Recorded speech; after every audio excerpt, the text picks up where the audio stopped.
Hello everyone and welcome to today's video. Today's video is going to be about how to log into the University of Applied Sciences, Düsseldorf as a student. For that, the first thing that you'll have to do is open up Google Chrome or a browser of your choice, and then in the search bar simply type in HSD eCampus login. That is HSD eCampus login, and then hit go or enter on your keyboard. Tap on the first link and then scroll down to find studies. Here you can hit change password and then enter your username, hit next and change your password before trying to log in. After you have changed your password, you can hit to register at the top right of your screen.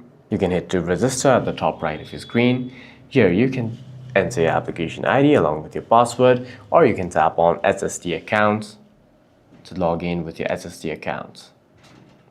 Here, tap on use another account if you're already logged in with a Microsoft account, and then enter your email address, hit next and enter your password.